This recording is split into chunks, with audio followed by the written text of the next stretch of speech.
do. You realize that there is a level of, impotence, spiritual and physical impotence, and all you have to do is surrender to whatever your conditions are. And the temperance in that moment plays another role and function of not being too hard on yourself or being gentle and kind with yourself after you've gone through this profound spiritual position in one's life. And I think the Hangman is one of the most powerful cards in the major arcana. And I open it up with that scene in Paris, Texas. I think it's the first scene where what's the actor's name? It's skipping me.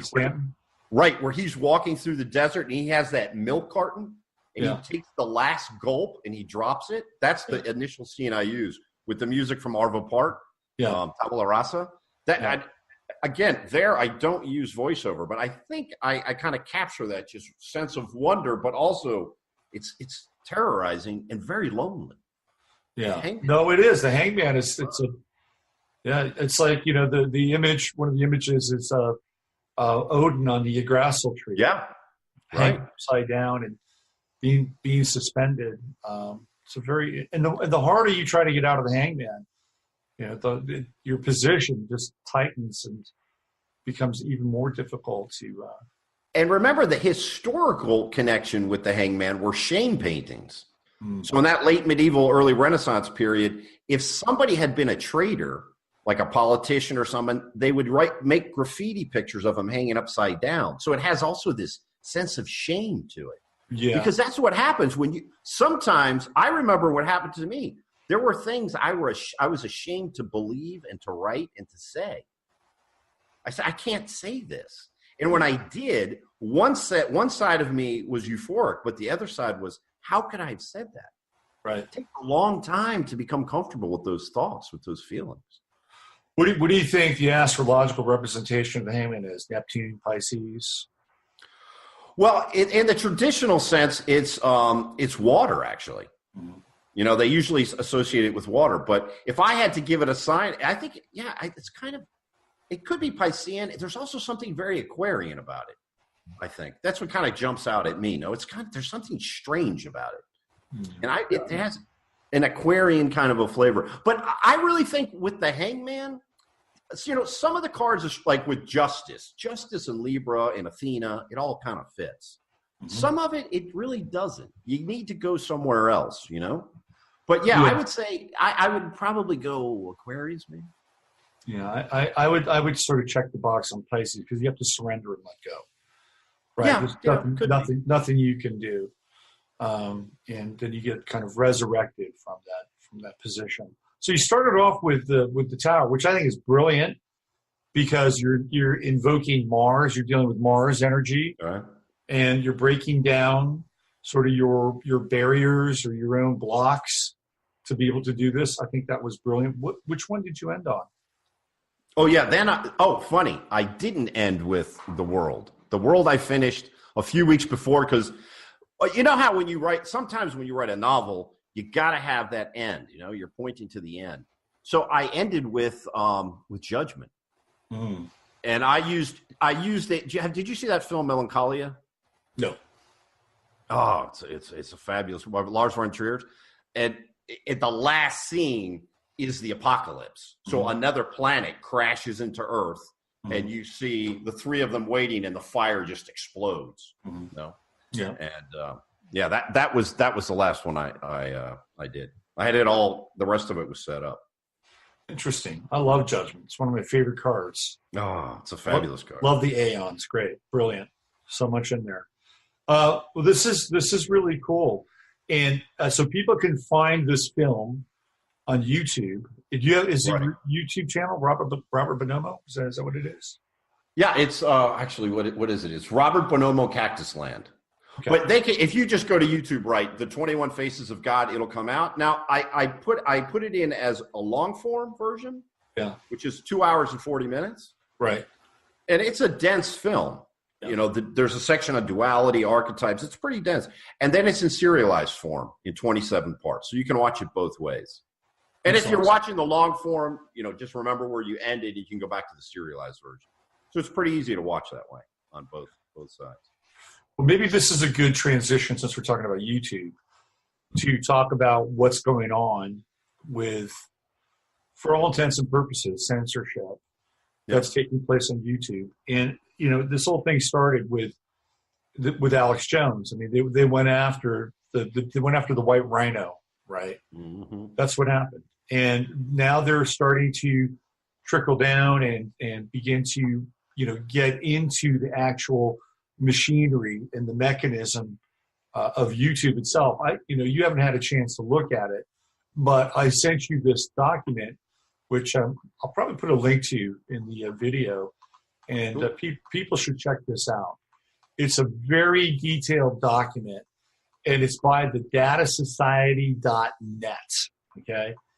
And there are a number of people who are doing YouTube videos on this very intense, dense document, which is basically pointing out the alternative influence network on YouTube.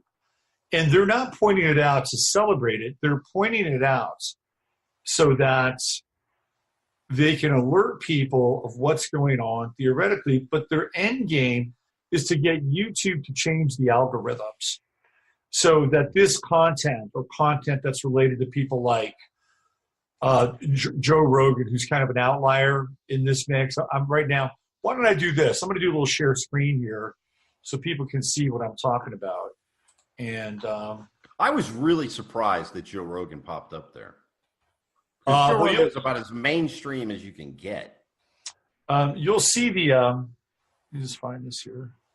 Well, maybe not as mainstream. You'll see the associations here. So this is the document I'm talking about, the Alternative Influence Network on YouTube. Jordan Peterson.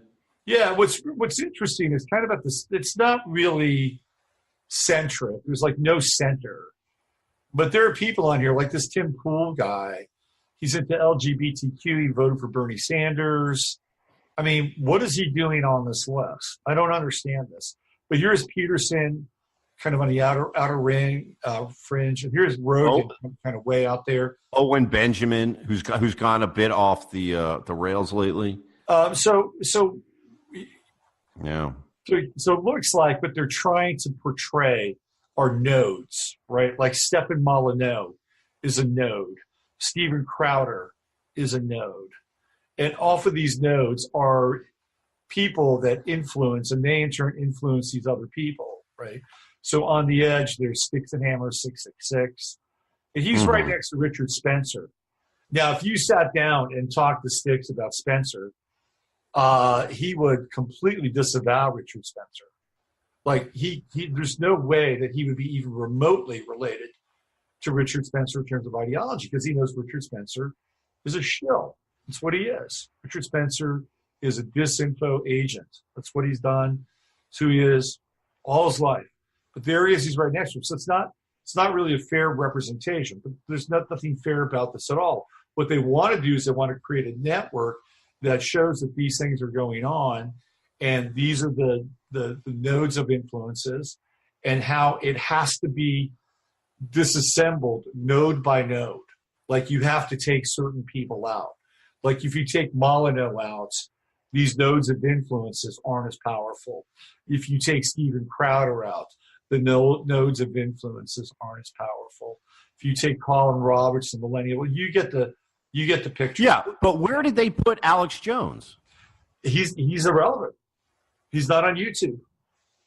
No, but this has April 1st, 2018. He was still on then. Strange. Maybe they saw the writing on the wall. Maybe they knew it was coming. I was going to mention, I don't know if you remember that night. We were on Skype. I think it was on Skype, and I sent you a message, and I said, remember we were talking about Alex Jones and he's done? I think it was probably in May.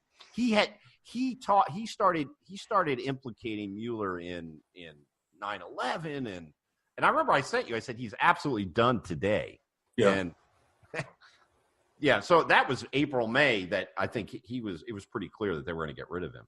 But this can be said real simply. I mean, this is a play on the elections. You take Alex Jones out. Do you think, this is a good question. would Trump have won without Alex Jones? I don't know. If there had not been an Alex Jones, I don't know. I'm not sure. I would say likely not. It would have been closer. It would have been a lot closer. I think that much we can all agree on. I would agree with that. It's interesting that Henrik Palmgren is like way out there. I wonder how Henrik feels about that. I wonder if he feels lonely out there. I think he's probably a little depressed, no? Molyneux is loving this. He's going to go off. Oh, my God. He's going to get 7 hours of content out of this. You know what I thought was really interesting here is James Damore, who is the engineer from Google. He's in here. You see that? Oh, my God. They put him in here. Yeah, James Damore is in there. That poor guy. But I would eliminate these guys like Ben Shapiro and Dave Rubin. I mean, they're all fake. Oh, come on. Ben Shapiro. Do you remember that New York Times article that talked about the dark web? Yeah, of course. That was totally construed. And that's all. Dave Rubin spent 1 month talking about, we're the dark web. It was like, let's join the Boy Scouts. It was just nauseating to hear him talk about that. Yeah, no. It's so, I mean, if you went through, like, if you know who these people are, and who their alliances are, and you went through them one by one, you'd have to scratch your head and say, really? I mean, Richard Spencer is like mildly controversial, but I don't think he's that controversial anymore. And he's clearly he's a disinfo agent and has been for a long time. So anyway, this is going on now, and they're actually beginning this movement towards taking YouTube channels down. People are disappearing. This guy, Bill Smith, you mentioned him, right? He's gone. Nobody can. Did you know Bill Smith? You know who he is? Bill Smith? I'm not sure. I don't think so. So Bill Smith was one of these guys that came out as a big pro QAnon guy. And so he built up a lot of hits on his YouTube channel very, very quickly. And all of a sudden, he's just gone. He's out. He's, pulled the plug. Dutch Sense? You know Dutch Sense? The earthquake guy? Oh, yeah. Mm-hmm, mm-hmm. Yeah. So he just put, no, he's not there. But he just posted yesterday that he's getting out of the forecasting business. And, yesterday? Really? Yeah. Yeah. Now, he's got a history of kind of being harassed. And I think around 2010, 2011, I think it might have been late 2010, when he was really starting to gain a lot of traction, spending time over on Project Avalon, Kerry Cassidy. One of his best friends got murdered. So he went through a phase where I think he left or got off for a while, and then he came back. Well, now he's like put in his au revoir. He says, I'm done. And he basically said, they got to me. That's what he said. They got to me. And I'm not going to fight it anymore.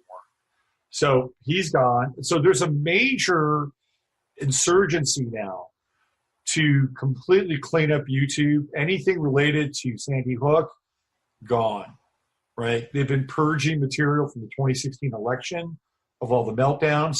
That's going away.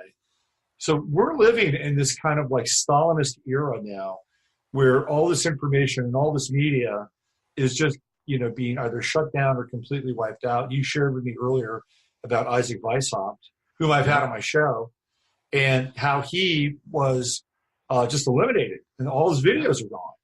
He's not the only one. I mean, all of Alex Jones's videos are gone. They're gone.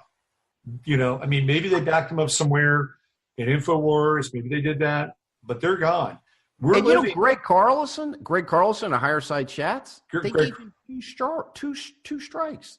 Greg Carlson, Greg Carlwood, or Greg Carlwood, I'm sorry, but he talks about just general esoteric stuff. He goes a little bit, but there is nothing at all that they should. I mean, I can't believe they did that. So it's anybody who's putting. Now, right. I think we can't forget big data in this, because if some of these names may seem a little bizarre, but from a big data standpoint, you can go in and calculate how many people you take off and what percentages that's going to help you in specific districts. Because remember, they don't care about the national vote. It's a congressional election. So they're looking in certain districts, what can we, because remember, Google has all of this information, all of it. Yeah. So by picking and